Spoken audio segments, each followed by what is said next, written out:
Amor, fé e patrimônio. Dá para conciliar? Bem-vindos ao Easy Talks, o podcast que traduz planejamento, casamento e patrimônio em conversas diretas. Nessa segunda temporada, a gente vai receber pessoas incríveis. Hoje, o tema é super sensível. A gente vai falar um pouco de fé e como a fé tem relação direta com o planejamento matrimonial. E para isso, a gente convidou a Isa. Isa, seja muito bem-vinda. Que honra estar aqui com vocês. Obrigada pelo convite, eu amei. Para quem não me conhece, eu sou a Isa Amaral, eu sou comunicadora e criadora de conteúdo e nas minhas redes eu falo tudo que te torna mais interessante, mais confiante, mais segura, sempre com altas doses de autoconhecimento e fé. Isa, a gente está muito feliz de ter você aqui. Muito obrigada por ter topado esse convite. E acho que muito do nosso intuito do podcast de hoje é falar um pouquinho sobre casamento. Então, queria que você contasse um pouquinho pra gente como a sua fé impacta a forma que você vê casamento. O que a comunhão representa para você? Quando a gente fala de comunhão, uma vez a mãe de um namoradinho meu, ela falou assim: Isabela, você é muito romântica. E eu vou dar minha visão para vocês do porquê eu acho que ela falou isso. Para mim, a comunhão, o sacramento, ele é o caminho de duas pessoas para a santidade. Ou seja, é o caminho da salvação. O casamento na Terra é o que representa, é o que está mais próximo do amor de Cristo pela igreja. Essa é a visão que eu tenho. E se isso for romântica, eu vou viver pelo romantismo. Então, acho que quando a gente fala de casamento, a base é um amor sacrificial, que não é unilateral, são duas pessoas ali em detrimento a uma razão em comum, que é o caminho da salvação, da santidade. E comenta pra gente quais são os valores principais que você acha que um relacionamento precisa ter para se tornar um casamento e para seguir esse caminho de santidade que você comentou. Acho que a base de qualquer coisa na nossa vida tem que ser Deus, porque é com o amor de Deus, assim, falando da caridade mesmo, do amor essencial, sem olhar para o amor como uma forma de consumo, mas para o amor como algo de doação. Essa para mim é a base mais importante, ter Deus como base principal, porque se você ancora as suas expectativas no outro, nas pessoas, você vai estar sempre fadado a uma vida frustrada, porque nós erramos, nós somos seres errantes. E mesmo que a gente busque uma vida de santidade, mesmo que a gente busque não errar e ser melhor, a gente vai errar porque faz parte da nossa natureza. E ancorar a nossa fé, a nossa expectativa em Deus é saber que essa expectativa, ela nunca vai ser quebrada. Então, quando você ancora em Deus, você deixa de ancorar no homem. E isso acho que tem que ser uma base em comum ali dos dois, para que vocês possam passar por todos os perrengues que um casamento implica, né? Tem uma frase que eu gosto muito, que inclusive é religiosa, que fala que muito custa aquilo que muito vale. E é o que eu acredito de relacionamento, né? Quando a gente olha, principalmente aqueles casais que são casados há 20, 30 anos, os segredos sempre falam, passar pelos altos e baixos, pelas turbulências, com companheirismo, com união, com muita fé. É o que você falou, que realmente sustenta. E eu acho que talvez a gente esteja em uma geração que tenha valores um pouco mais descartáveis, né? Então eu queria que você falasse um pouquinho também fizesse uma crítica até, dos relacionamentos atuais e a forma que você acha que talvez os valores estejam um pouco invertidos, se a gente for olhar da ótica da igreja. Eu acho que sim. Santo Agostinho, no século 400, no ano 400, desculpa, ele já falava muito sobre isso, né? Sobre essa inversão de valores e da busca do prazer só pelo prazer. E por isso que eu falo da comunhão, comunhão casamento como um sacramento, como um amor sacrificial. Eu tenho a mania de perguntar, toda vez que eu conheço um casal que está casado há muito tempo, há muitos anos, é unânime, eu pergunto para todos eles, qual que é o segredo? E a maioria deles fala, paciência. Outro dia uma pessoa falou assim, é comer um saco de sal e ainda sair sorrindo. Então, acho que é a gente entender o amor sim como um sacrifício, não sendo unilateral e principalmente que a vida, ela não tá, a vida a dois, ou mesmo a vida individual, ela não tá no prazer pelo prazer, porque isso é muito pouco, né? O que alimenta a nossa carne é muito escasso. A gente não pode satisfazer a carne nunca. Agora, o que alimenta a alma, aí eu acredito que seja algo eterno. E acho que até entrando um pouco nesse ponto da vida a dois, né? A vida a dois realmente não é uma vida fácil, né? A gente tem que entrar em muitos acordos e esse acordo começa desde o dia 1, quando você começa a namorar com uma pessoa, né? Acho que a religião muitas vezes tem que estar muito alinhada. Claro, tem casais que eles não necessariamente são da mesma religião, mas eu acho que no fim das contas isso acaba facilitando o processo ali do casal continuar junto de fato, né? E a gente fala muito aqui sobre as escolhas dos casais, como as conversas difíceis são importantes justamente para levar o casal ali para uma vida mais longa e duradoura, um relacionamento duradouro. E aí eu queria que você contasse um pouco pra gente, Isa, como que você entende isso, né? Essa questão de eventualmente se relacionar com alguém que não tem as mesmas decisões que você tem, a mesma religião, enfim. O que você acha? Vocês conhecem um pouquinho da minha história, vocês acompanharam as últimas situações da minha vida.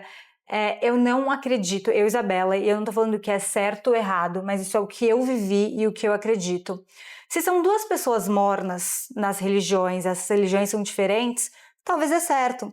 Mas se são duas pessoas que professam a sua fé, eu sou católica e faz parte do catolicismo professar e defender a minha fé, significa que é uma fé viva, eu vivo por ela. Ela é uma decisão, né? Ela é muito mais do que um sentimento. Apesar das minhas falhas, apesar das minhas inconstâncias de viver altos e baixos, faz parte da vida. Mas a gente tem que sempre buscar o melhor. E eu acho que se são duas pessoas que vivem sua fé e fés de religiões diferentes, na minha cabeça, na minha vivência, não tem como isso dar certo a longo prazo. E dentro dessa experiência que você passou, eu sei que, obviamente, que muitas decisões foram tomadas para que você chegasse e tomasse a decisão de colocar um fim num relacionamento que já vinha de muito tempo, que vocês estavam prestes a se casar. Mas eu queria que você comentasse um pouquinho com a gente se você teve algum contato com esse planejamento matrimonial e se isso de alguma forma te aproximou no relacionamento ou se isso te distanciou e te fez realmente ver e enxergar que aquele relacionamento não era para você. Sim, me fez, acho que é parte de um processo todo, né? Nunca é só uma coisa que dá fim a um relacionamento. Ainda mais um relacionamento quando já tá encaminhado, assim. A gente tá falando, no meu caso, um relacionamento que era um noivado. A gente conversar sobre patrimônio é indiscutível, isso, você alinhar expectativas, você proteção patrimonial é algo que não dá para a gente deixar de falar. Eu acho que é uma garantia para os dois, mas eu acho que não é algo que pode ser principal. E isso foi um erro muito grande no meu relacionamento. Isso veio como uma pauta, como uma discussão muito principal acima do que era mais importante, que era de fato a comunhão. Como um sacramento, como tudo isso que eu falei no início da nossa conversa. E eu acho que é aí que está o erro.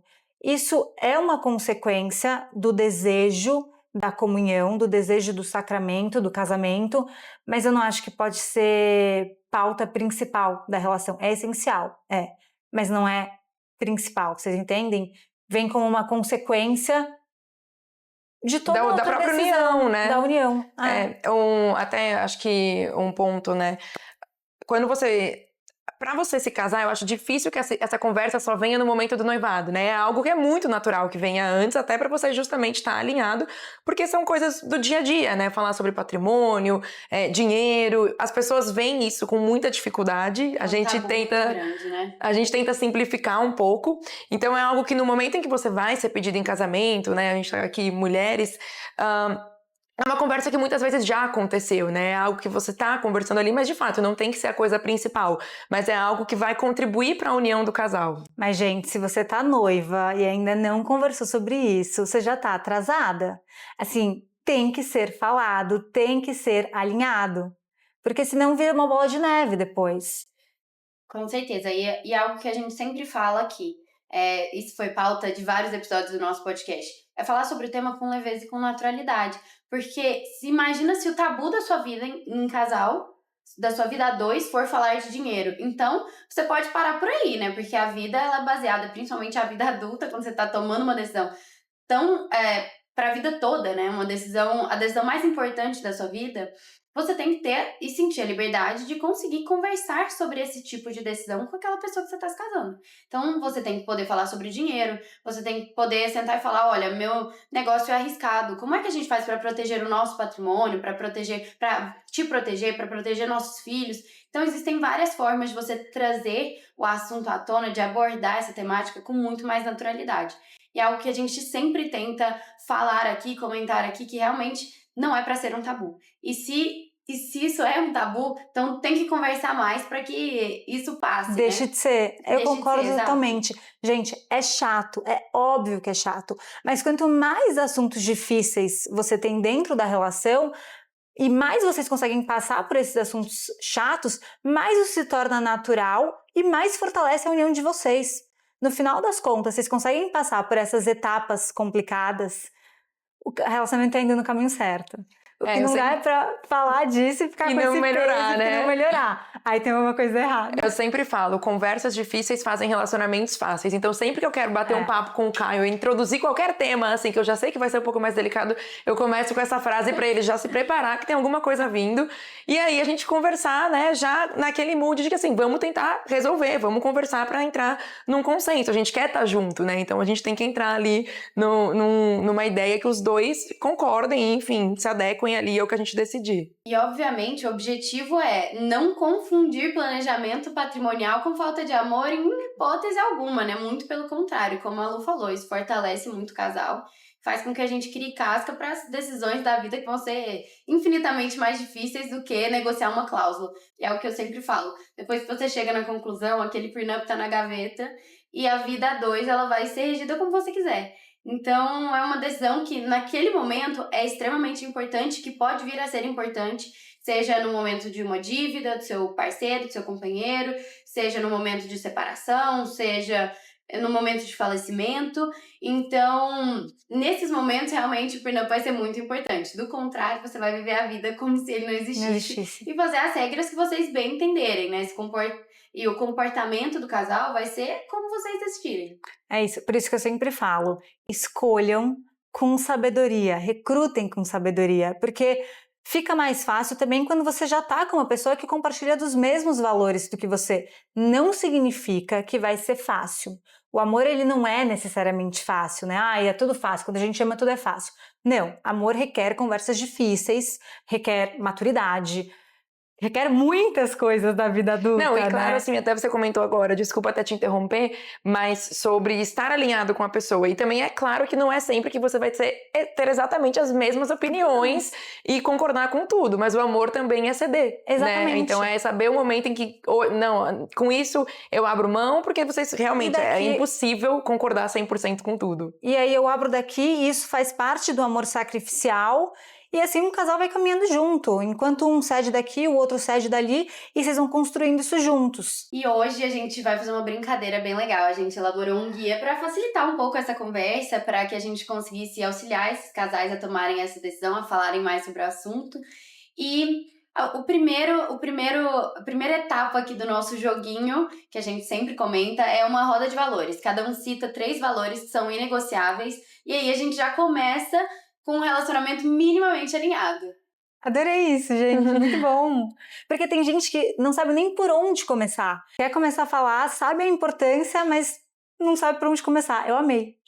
E conta um pouco pra gente, assim, se você fosse denominar 3 valores que são inegociáveis pra você.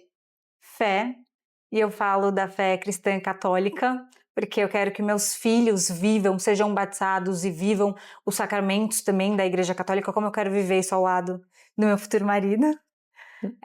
Filhos, para mim, é um valor inegociável, assim, alinhar a criação dos filhos, as expectativas em relação a isso. E o fato de ter ou não filhos, né? Exatamente. A gente não quer ter filho. Gente, se você quer ter filho, a pessoa que você quer não tá, não conte com que ela vai mudar de ideia, vai ser um problema. Eu acho que o terceiro, de uma forma mais ampla, é alinhar as expectativas com as fases de vida. Por exemplo, nesse momento que eu sou jovem, provavelmente o meu futuro marido vai ser jovem também, então nesse momento de vida a gente vai ter o foco nisso, mais pra frente a gente tem um foco em uma outra coisa, ter as expectativas de vida referente a cada fase que você vai ter, alinhadas em conjunto. Mesmo que alguma coisa mude, assim, você ter o direcionamento de onde vocês querem ir, para onde vai a vela do barco, entendeu? Maravilhoso. E outras 3 etapas que a gente vai acabar não fazendo aqui hoje, mas que a gente vai deixar um guia aqui para vocês baixarem e conseguirem fazer essa atividade com o seu parceiro, com a sua parceira. Para facilitar, né, a conversa, Com introduzir toda certeza. esse assunto. É o mapa de riscos. Então, cada um vai alinhar o que tem de riscos, talvez a atividade que executa, né, o ramo da empresa, se tem desejo de mudar de país, se tem uma herança vindo aí. Então, todos esses mapas de riscos futuros têm que ser alinhados no início. Acho que outro ponto também, né, as regras do jogo, então coisas relacionadas ao investimento, ao patrimônio, a empreender, né, por exemplo, quando você quer empreender, começar algo novo, você tem que alinhar, né, com a pessoa que você tá junto, justamente para ela te apoiar, entender como que vai ser essa fase da vida. Então acho que definir um pouco essas regras do jogo, que obviamente não vão definir com vocês não vão estar escrevendo em pedra, é super importante também. E por fim, checkpoints. Gente, vocês têm que definir um prazo, seja anual, seja a cada 3 anos, para vocês revisitarem esse pacto, saberem se algo mudou, se tem algum outro desejo que vocês desejam expressar, se o fato de ter filhos talvez trouxe e despertou uma nova necessidade que você não tinha pensado ainda. E acho que é isso, né? Com toda certeza esse guia vai auxiliar muito vocês a terem essa conversa de forma muito mais leve e muito mais fluida, né, Lu? Bom, se vocês querem saber mais sobre relacionamento, proteção patrimonial e tudo que está relacionado a isso, siga nosso podcast no YouTube e no Spotify. Beijo!